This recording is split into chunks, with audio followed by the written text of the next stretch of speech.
Pero muy buenos días, le doy gloria a Dios por esta maravillosa oportunidad. De verdad que tenía tiempísimo que no estaba en una vigilia tan buena como esta. Está espectacular. Wow, maravillosa.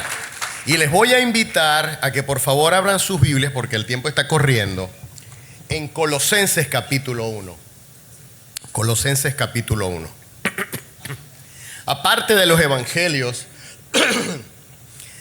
hay dos libros en el Nuevo Testamento que son cristología pura, porque estamos en el mes de la temática del Rey de Reyes y Señor de Señores. Eso es cristología. Y hay dos libros que son fundamentales en eso, que es el libro de Colosenses y el libro de Hebreos. Son los que tienen la mayor carga cristológica, aparte de los propios evangelios, de todo el Nuevo Testamento. Entonces les voy a invitar a que abramos nuestras Biblias en Colosenses capítulo 1, versículos 15 al 19. Ya, porque yo mismo no he llegado. Listo. Colosenses 1 del 15 al 19. Si quieren se ponen de pie. Como ya brincoteamos bastante en el Señor, yo me moría ese último cántico. A mí me encanta brincarlo y saltarlo, pero si lo hubiera hecho no estuviera aquí parado. Ya me hubieran dado tuviera oxígeno en la nariz. Ok, voy.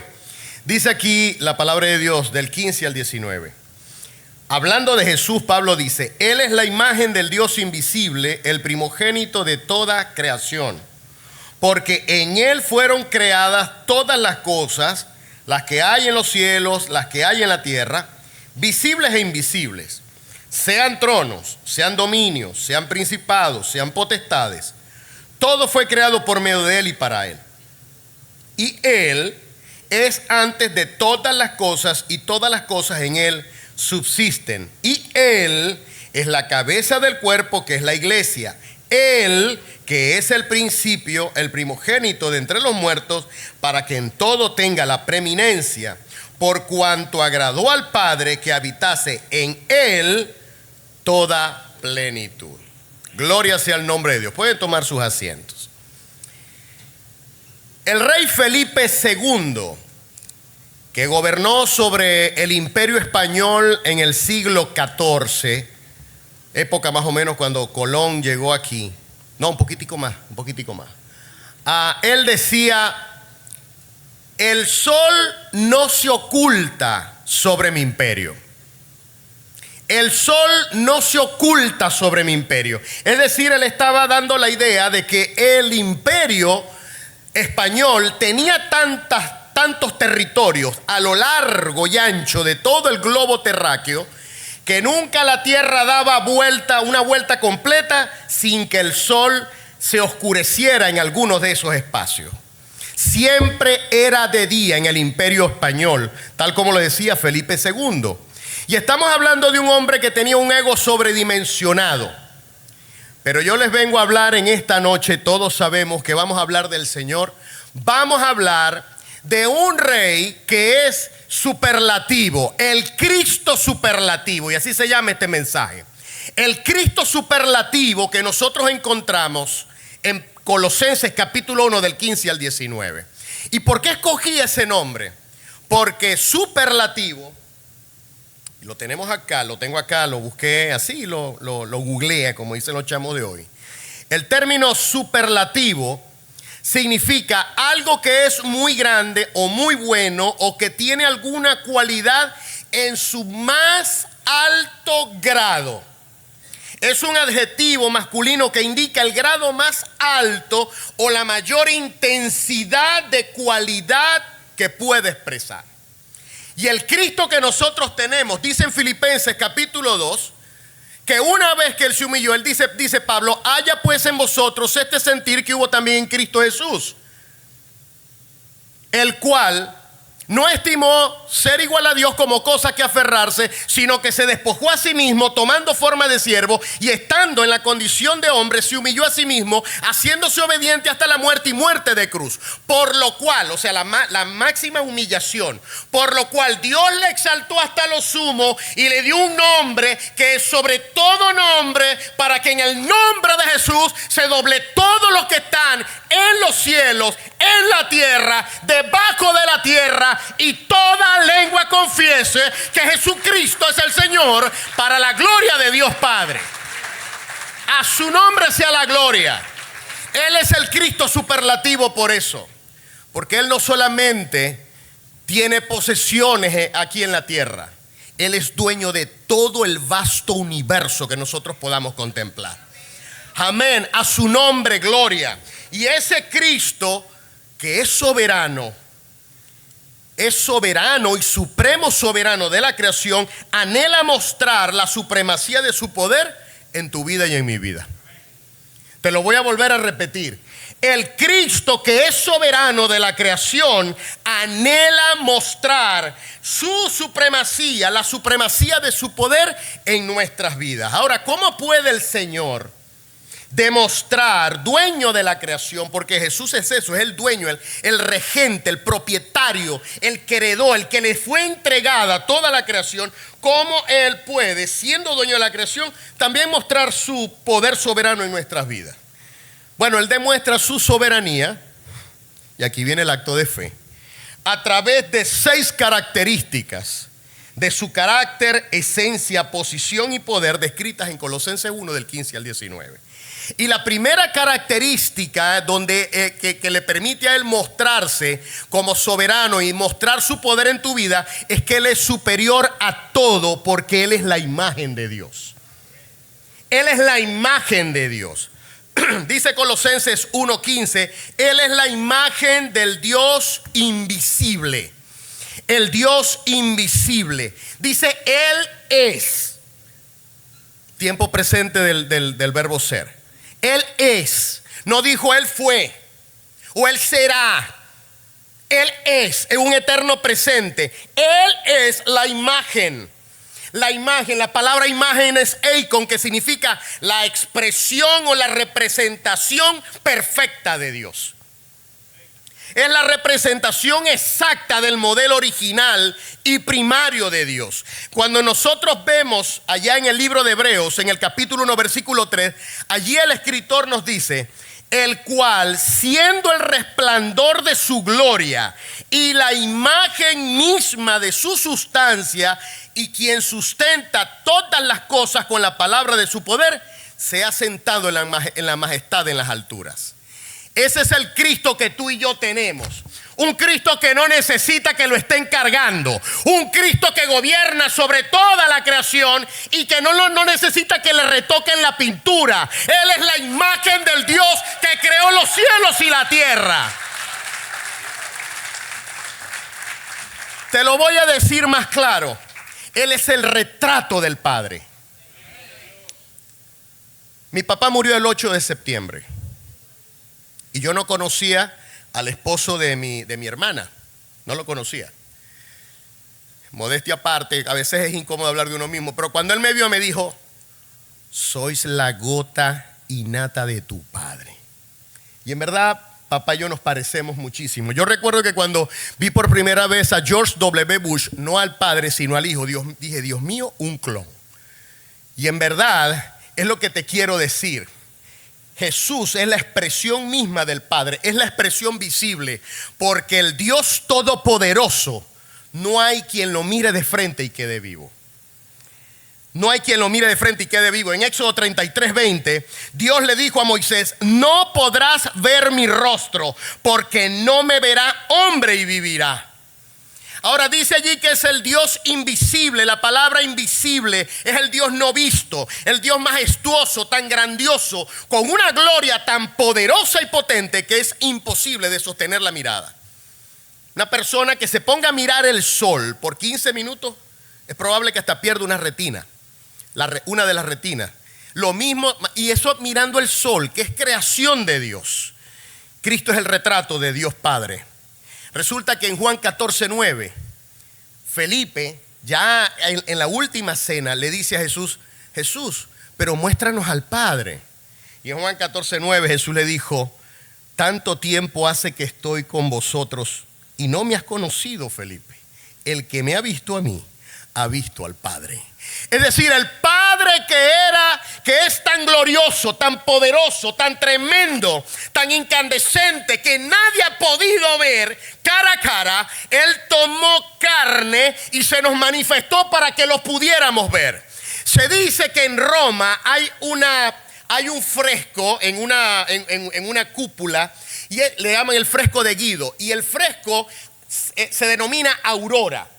Y es tan grande, tan inmenso y tiene tantos detalles que si nos lo pone cualquier turista que se ponga a verlo directamente sale con tortícolis, porque es que se te va el tiempo mirando el fresco. Y lo que hicieron fue que colocaron un espejo grandísimo en el piso para que el visitante mire el piso y pueda ver el fresco. Jesucristo es ese espejo, es la imagen misma del Dios Altísimo. Entonces ese es el Dios que tú tienes en tu corazón.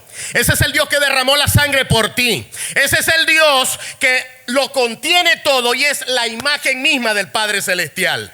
No es una creación, no es un ángel, no es el arcángel Miguel, no es ninguno de esos inventos que ha querido hacer creer el hombre en su ignorancia.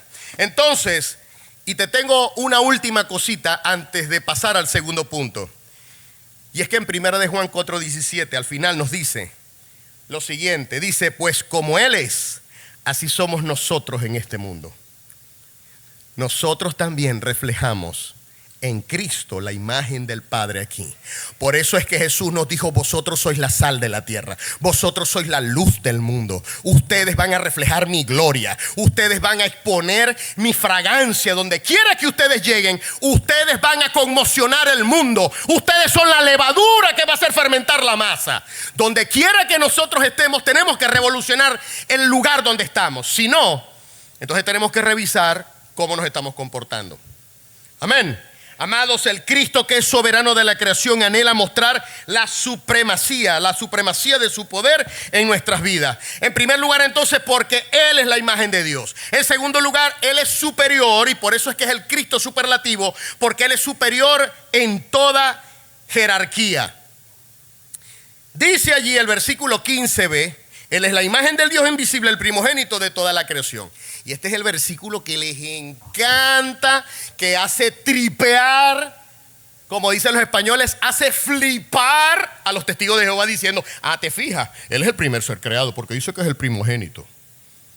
Lo que pasa es que eso es una errónea hermenéutica. Uno no puede hacer doctrina de un solo versículo. Nada más por ahí lo matas. No puedes hacer doctrina de un versículo. Siempre nosotros tenemos que buscar la regla fundamental de la hermenéutica, es que la Biblia se interpreta a sí misma. Y cuando hay un pasaje oscuro, tenemos que buscarnos sus réplicas en toda la Biblia con pasajes claros para que nos ilumine. La primogenitura, todos lo sabemos aquí, porque eso se ha explicado abundantemente, que de la que habla allí no es una primogenitura en cuanto a orden, primero, segundo, tercero, cuarto, sino se refiere a posición, a poder. En el Antiguo Testamento, la primogenitura era una institución que se consagraba en Deuteronomio 21 del 15 al 17.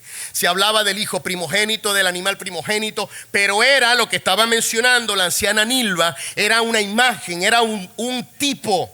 Era un tipo y el antitipo era Cristo. Todo estaba apuntando que iba a venir un primogénito. Ahora, por un lado podemos ver, sí, Jesús fue el primogénito de María. Desde el punto de vista humano, sí, es verdad. Desde ese punto de vista, pero Él es 100% Dios y 100% hombre. Como Dios, entonces, ¿cómo es que se nos enfoca? Como heredero y propietario. Eso es lo que significa. La primogenitura implicaba una posición privilegiada. El primogénito, por eso es que al primogénito Dios desde un principio le otorgaba las 2/3 partes de la herencia de la casa. Cuando el viejo se moría, cuando el papá se moría, el mayor quedaba al cargo de todo. Y en el Antiguo Testamento se ve así. El primer hijo tomaba el cargo del padre. Incluso la primogenitura podía perderse, como la perdió Esaú. Y también muchas veces, como dicen por ahí, el que hace la ley hace la excepción, muchas veces la primogenitura trascendía al lugar o al orden. Por ejemplo, David era el menor de sus hermanos y terminó siendo el primogénito. No primogénito porque nació primero, primogénito en cuanto a posición, jerarquía. ¿Está claro eso? Así que cuando le vengan a hablar, a decir, no, que aquí dice primogénito, está haciendo una mala hermenéutica. Hay que ver qué significaba la primogenitura allá en el Antiguo Testamento y luego en el Nuevo Testamento, revisar todo eso y ver qué es lo que la Biblia nos está hablando. Por lo tanto, Jesús es el regente del universo. Él es el primogénito de toda criatura. O toda criatura, como dice la Biblia Kadosh, dice, Él es el supremo de toda la creación. El supremo de la creación, y eso está mejor traducido. Él es el supremo. Lo que pasa es que primogénito causa ruido. Pero bueno, fueron las limitaciones propias de quienes traducieron allá al principio. La Biblia latinoamericana traduce así: para toda criatura, Cristo es el primogénito. O sea que está por encima de todo el mundo. Amén. Entonces, en primer lugar, ¿cómo demuestra su soberanía? Primero, porque es superior a todo por ser la imagen de Dios. Segundo, porque es superior a todo en jerarquía. Tercero, porque es superior a todo lo creado, pues es su creador. Dice el versículo 16, en Él fueron creadas todas las cosas. Todas las cosas. ¿Cuántas cosas? Todas. No dejo por fuera ninguna. Todas. No la mitad, las 3/4 partes, las 7/8 partes. Todas las cosas. Y dice, las que hay en los cielos y las que hay en la tierra, visibles e invisibles, sean tronos, sean dominios, sean principados, sean potestades, todo fue creado por medio de Él y para Él. Y fíjense que ese versículo, que es el versículo 16, comienza con un porque. Ese porque implica causa. La causa que viene de lo anterior. Como Él es el regente del universo, como Él es el supremo del universo, entonces en Él, por Él fueron creadas todas las cosas. En otras palabras, Jesús es el vehículo y es el agente de la creación. Escucha bien el concepto: el vehículo y el agente. O sea, el operario. Él era la voz, el aliento del Padre diciendo, sea la luz. Él fue la orden que daba el Padre, ordenando que se hicieran los cielos y la tierra, que se hiciera todo cuanto nosotros vemos.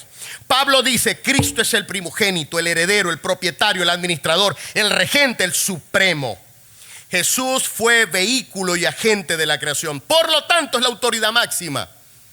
¿Y es la autoridad máxima de quién? Ahí lo dice el versículo. Aquí lo dice el versículo. Sean, dice, de todas las cosas, las que hay en los cielos y las que hay en la tierra, sean visibles e invisibles, sean tronos, dominios, principados o potestades, las que hay en los cielos, el sol, la luna, las estrellas, las constelaciones, todo fue creado por medio de Él y para Él. Segundo, y aquí yo recuerdo el Salmo 89:9. Yo leí, y ustedes me van a decir, sin querer quitarle el rol a Nilva que tenía ahorita de animadora, ¿no? Salmo 89:9. ¿A qué le suena esto? Dice Salmo 89:9: tú tienes dominio sobre la braveza del mar. Cuando se levantan sus ondas, tú las sosiegas. ¿A qué le suena eso? Exactamente, Jesús calmando la tempestad. Desde allá, y hay otros versículos más que hablan de lo mismo, de cómo Él domina sobre toda la creación. Todo se mueve porque Jesús es el que da la orden. Eso está en Marcos 4:3 y también en Lucas aparece replicado y en Mateo.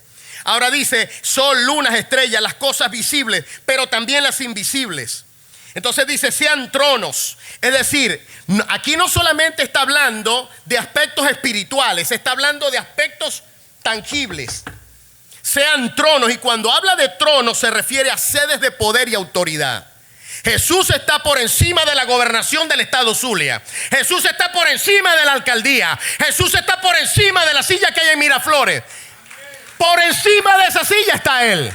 Y el que se sienta ahí es porque Él lo puso ahí. Me guste, no me guste, ese está ahí porque Jesús permitió que estuviera ahí. Jesús se lo dijo a Pilatos en su cara. Yo tengo la potestad de dejarte libre. Ninguna potestad te fuera dada si no te la hubiera dado mi Padre. ¿Y tú te crees que yo no hubiera mandado enviar 12 legiones de ángeles para que acaben con todo esto? Pero ese no es mi objetivo, porque mi reino no es de este mundo. Jesús sabía lo que estaba viniendo. Sean tronos, sedes de poder y de autoridad, sean dominios, autoridad y poder civiles, hasta las parroquias, hasta las jefaturas civiles. 51. Me lo estoy poniendo al revés. 15. Ok. Sean principados, ángeles, los principados, ahí se refiere a ángeles territoriales. Ángeles territoriales. Aquellas personas que no creen. Pero yo les vuelvo a decir, a una ley no le importa si crees en ella o no, la ley camina. Y Pablo dice claro y raspado, no tenemos lucha contra sangre y carne, sino contra principados, potestades, gobernadores de las tinieblas, huestes espirituales de maldad en las regiones celestes. Estamos en un tiroteo, hermano. Tenemos que blindarnos. Cristo viene pronto. O sea, por Dios, nos está roncando en la cueva. ¿Están despiertos? Amén. Amados, Él es superior a todo porque Él es el creador. Ángeles, principados, territoriales, incluso dice ahí, sean potestades. O sea, ángeles con autoridad y capacidad de tomar acción. Dice ahí, todo fue creado por medio de Él y para Él. O sea, Él se paga y se da el vuelto. Los creó y Él los maneja como quiere. Así que cuando usted se siente en una prueba, no tenga miedo. Usted háblele al diablo y dígale, tú también fuiste creado por Él y para Él. Y estás sometido a lo que Él te diga. Así mismo en el nombre de Cristo Jesús. Ese es el Rey que es de reyes que nosotros tenemos. No es una fábula, es una realidad. Amados hermanos, el Cristo que es soberano de la creación anhela mostrar la supremacía de su poder en nuestras vidas. La cuarta característica que Él tiene es que Él es superior a todos en poder, pues en Él todos subsisten. Dice, todas las cosas subsisten. Aquí hay dos cosas bastante interesantes, dos aspectos bastante interesantes. Primero, aquí se nos está hablando de un Cristo preexistente. Se nos está hablando de la preexistencia de Jesús. En Juan 8:58, Jesús, hablando con los fariseos, Señor, ayúdame porque ya, hablando con los fariseos les dijo, de cierto les digo, y estaba en Nazaret, en su tierra natal, antes que Abraham fuese, yo soy. Y tomaron piedras para apedrearlo. Pero no lo pudieron apedrear y salió por en medio de ellos. Se les congelaron las manos porque no era su hora. Se nos dice a nosotros allí en el texto. Amados, se nos habla de un Cristo preexistente. Aquel ángel de Jehová que se aparecía, que se le presentó a Josué, que habló con Moisés. Aquellas manifestaciones preencarnadas de Cristo muestran siempre el trabajo conjunto de toda la comunidad trinitaria, y el Hijo estuvo activísimo en el Antiguo Testamento. Todas las cosas tienen en Él su consistencia. Dice, todas las cosas en Él subsisten. La palabra subsistir, o si subsisten, es sunestiken, que significa mantener junto. Todas las cosas materiales se mantienen juntas.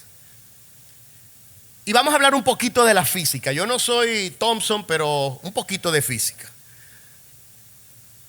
Todo lo que nosotros vemos que es material está hecho de moléculas, y las moléculas están hechas de átomos. Y los átomos tienen algo central que se llama núcleo. Y ese núcleo está rodeado por tres partículas chiquiticas, una que se llama protón con carga positiva, otra que se llama electrón con carga negativa y el neutrón que tiene una carga neutra. Ahora, ellos están girando permanentemente alrededor del núcleo. Aún al día de hoy, los científicos no se explican. Si nosotros agarramos, por ejemplo, cualquier cosa, imagínense ustedes una malla o una media con metras y un huequito al final, y empezamos nosotros a girar, todas las metras van a salir por todos lados. ¿Cierto o no? ¿Cierto o no? ¿Verdad que sí? Van a salir disparadas porque se van a salir por el hueco, porque yo les estoy aplicando una fuerza que se llama fuerza centrífuga. Entonces los científicos no se explican cómo es posible que si los átomos, alrededor del átomo están los protones, neutrones y están dando vueltas, no se dispersen, sino que se mantengan juntas. Bueno, la Biblia nos dio la respuesta hace 2000 años. En Hebreos capítulo 1, versículo 3, dice: quien sustenta todas las cosas con la palabra de su poder. Él es el que alimenta el universo. Él es el que mantiene todas las cosas unidas. Él es el que tiene control de todo. Y esa fuerza que los científicos nos explican es la palabra de su poder. Cuando nosotros hablamos, por eso es que tenemos que también tener cuidado con lo que decimos. Y no me estoy metiendo a metafísico, ni soy tampoco de confesión positiva. Pero muchas veces nosotros nos puyamos: ay, Diosito. Yo no tengo un Diosito, yo tengo el Dios superlativo, el Cristo que rompió los cielos, la tierra. Ese es el Cristo que es dueño de mi vida. No digamos: ay, Chuo, Chuito, el chibúo. No, Señor. Tengamos temor, reverencia y respeto por Él. A su nombre sea la gloria. El principio de la sabiduría es el temor a Dios. Y tenemos que comenzar por ahí, por dominar nuestra lengua. Bueno, y no me voy a meter en otras cosas que me están viniendo. Mejor me quedo quieto porque me quedan 10 minutos. Así que Dios silencia a los sabios. Amados hermanos, el Cristo que es soberano de la creación anhela mostrar la supremacía de su poder en nuestras vidas. La quinta característica es que Él es superior a todos en posición, porque Él es la cabeza. ¿La cabeza de dónde? De la iglesia. Él es la cabeza, dice allí Pablo en Colosenses 1:18, y Él es la cabeza del cuerpo, que es la iglesia. La iglesia es su cuerpo, no el templo. Nosotros a veces somos muy espaciales, ¿no? El templo hay que respetarlo porque está dedicado para esas cosas y tenemos que tener reverencia. Pero acuérdense lo que Jesús le dijo a la samaritana: el tiempo viene y ahora es, cuando los verdaderos adoradores adorarán en espíritu y en verdad. No van a tener que ir a Samaria, no van a tener que ir a Jerusalén, sino que mi Padre y yo haremos morada en Él y estaremos con Él, sobre Él. Bueno, eso solo lo dijo en otro lado, pero igualito lo voy a conectar. Estaremos en Él, haremos residencia en Él. Usted es un templo que tiene 2 piernas y camina. Usted es templo del Espíritu Santo de Dios. Dice la Biblia en Efesios 1:13 que el día que usted creyó fue sellado con el poder del Espíritu Santo de Dios.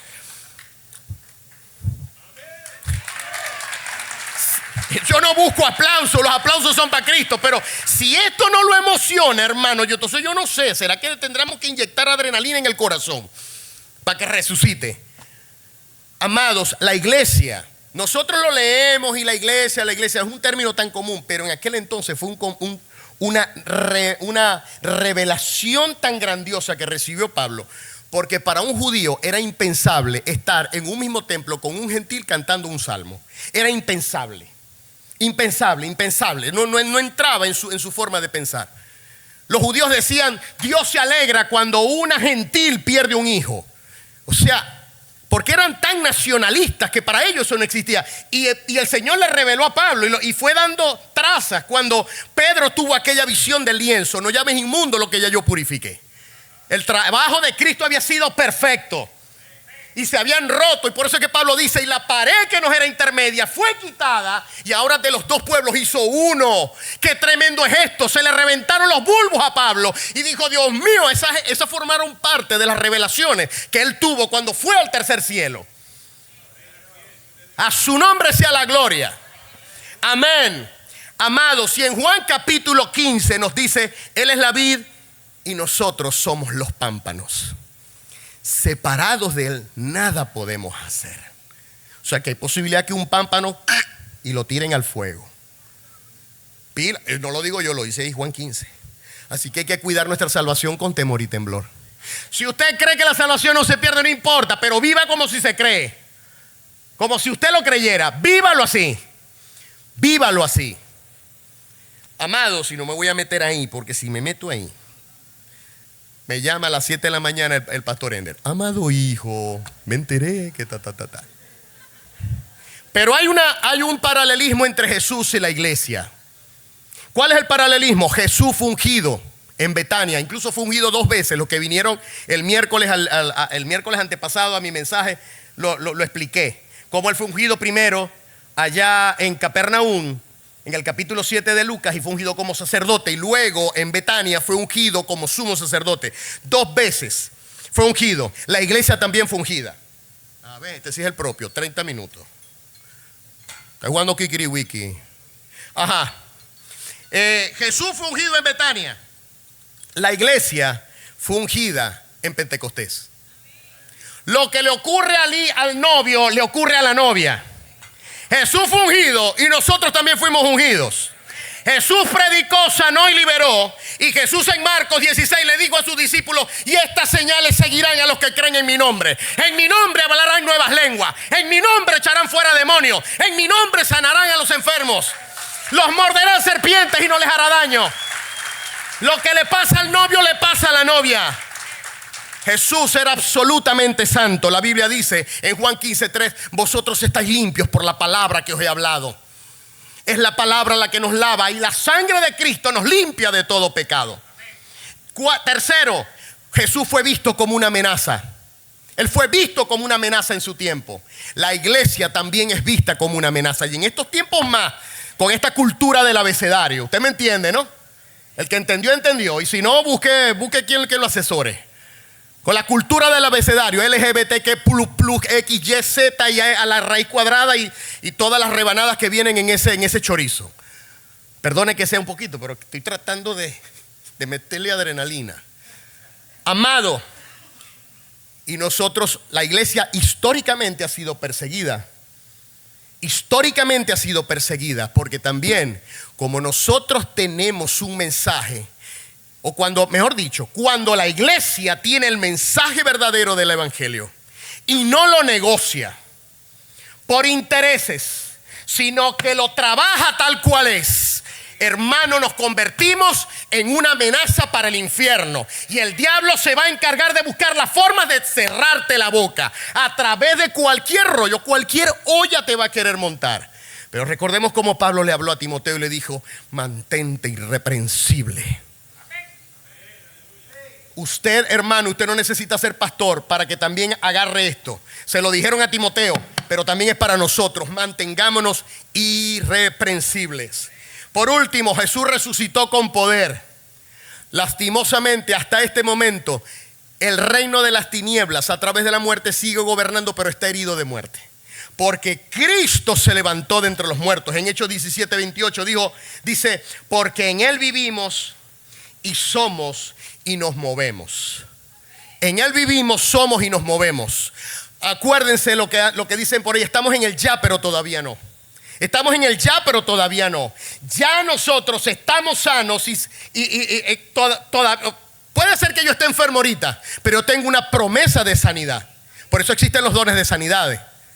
Para que si yo estoy enfermo, si en los planes de Dios está glorificarse con mi sanidad para que otros se conviertan, entonces Él va a permitir eso. Amén. Amados, y esa es nuestra esperanza. Y por último, Él es superior a todos y a todos, pues en todo tiene la preeminencia. Dice allí en Colosenses 1:18 en la segunda parte: Él que es el principio, el primogénito de entre los muertos, para que en todo tenga la preeminencia. Él es el principio. Ahí la palabra es el prototokos et necrón, el principio, el primogénito de la creación. Allí no se refiere a que fue el primero, porque algunos van a decir: ajá, pero y el hijo de la viuda de Sarepta que resucitó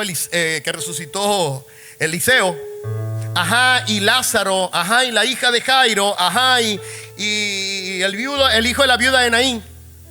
Ellos resucitaron, pero también se murieron. Ellos no ascendieron. En cambio, Cristo fue resucitado porque Él desarrolló el plan redentor. Él recibió un castigo que no se merecía. Te sustituyó a ti y a mí en aquella cruz, y el Padre lo declaró inocente y justo. Y allí fue declarado, o se declaró, su resurrección. Y allí Él se levantó con poder. Allí fue cuando Dios le exaltó hasta lo sumo.